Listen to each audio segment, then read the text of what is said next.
Today on RPG Horror Stories, we have a player who took someone else's character and turned them into a Lolita anime waifu. I cannot believe I just said that sentence out loud. Well, without further ado, let's get started.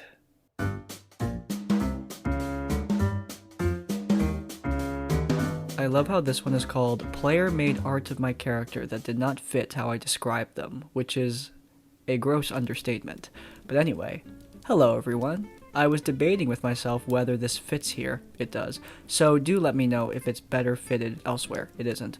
I mainly wanted to hear some other people's thoughts on what happened. It was a few years ago and I no longer talk with anyone in the group for unrelated reasons. At the time, we were all pretty close friends. We had just started a new D&D campaign, and we all described how our characters look, how they act, their voice, and all that. None of us really did voices much, so we included things like, he has a deep voice, or similar. I had described my character as looking young at first glance, slender elf-like build but pretty short, so you would think they were a human around 12 in passing, but if you looked closer you would realize they're a half-elf breed and closer to 20, gnome-elf mix, in case anyone's curious. This was because my character was a rogue, and the body build made them less noticeable and able to fit in smaller spaces. Weren't an edgelord, just like the class, don't worry. It was also hard to judge if they were male or female because they had short hair, dressed androgynously in slightly loose-fitting clothes that allowed for ease of movement, and their body build didn't really lean either way.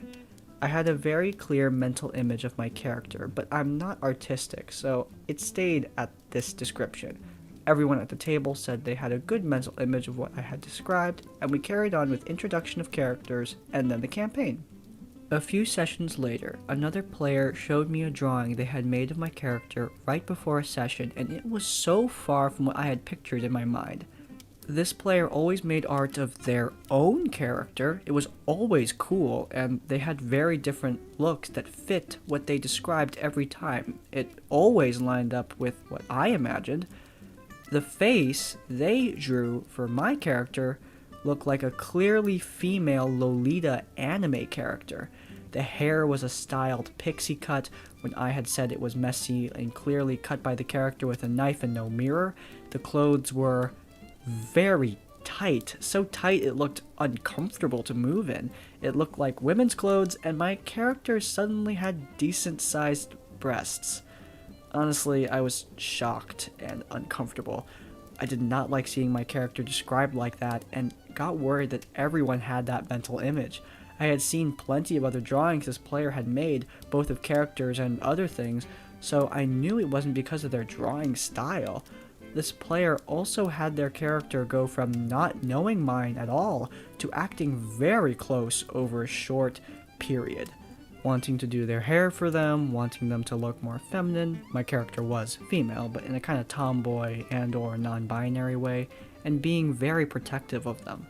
So before a session, we started and we were just chatting. The player kept looking at me, clearly wanting for me to show off their artwork. I was awful at standing up for myself back then, but I had gotten better at it. I reluctantly did, saying that they drew my character, trying to keep my voice neutral, though I'm really not sure how well I succeeded. The DM was the first to look at the drawing and looked taken aback, saying that they had not imagined my character like that at all, which gave me some relief that it wasn't my description that was the issue. I think I responded with something along the lines of, "Yeah, but that's how they drew her," not hiding my discomfort with it. For the rest of the campaign, whenever my character met someone new, or we, for some reason, talked about her looks, the player wanted to remind the DM of the drawing and that that's what she looked like, except by now, my character has been the one cutting her hair, so it looks really nice, and my character bought new clothes for her, so now she's wearing nice quality that actually fits. It was really weird and uncomfortable. And the DM later told me that the campaign ended up being way shorter than intended, partly because it made them uncomfortable and that they could see it made me uncomfortable as well. TLDR, another player made art of my character that did not fit the description of them at all, turning them from an androgynous 20-year-old to a very feminine Lolita anime character. They insisted on this art being seen as the official depiction of my character and that it was more correct than the way I described them. It's that time in the series where we talk about the social aspect of Dungeons and Dragons. And yes, there is absolutely a social aspect.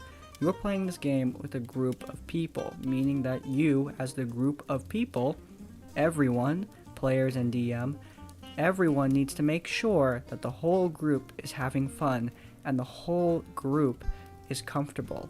If someone is doing something that intrudes on the fun of another player, doing something that makes another player feel uncomfortable, that is not okay and can't be let go.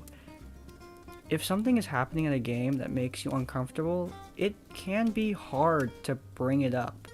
But if you have a group of people that really care about the fun of the table and the group, they will be receptive to your criticism. Or at least they should be. This is definitely a case of something that should not be accepted. Look, drawing characters, providing art for the campaign, that's awesome. I personally Photoshop portraits for every single player character in the campaign because I think a visual medium for characters is really awesome, especially with new players who aren't used to that whole theater of the mind kind of thing. However, making creepy anime art of a player character and then pressuring them to share it with the group and then constantly acting like that is the de facto way the character should be seen and treated is bad. It's really bad. I understand that we need to separate character from player in a roleplay sense a lot of the time. However, a player and a character, the character that they play, they're connected intrinsically. When you are creepy towards a character, that player is also going to be creeped out. So, yeah. In short, if you feel uncomfortable, do your best to speak up and say something. And if you see that someone is uncomfortable, talk to them and bring change to your table if change is necessary. And that is going to wrap up this episode of RPG Horror Stories. If you enjoyed this video, then please do leave a like. If you want to see more episodes of RPG Horror Stories, as well as my other series, Tabletop Tavern Tips, then please do subscribe to Crispy's Tavern for more content from me. And finally, if you want to leave your own stories or thoughts, then go down to the comments down below. In essence, like, comment, subscribe. I will see you all next time. Farewell.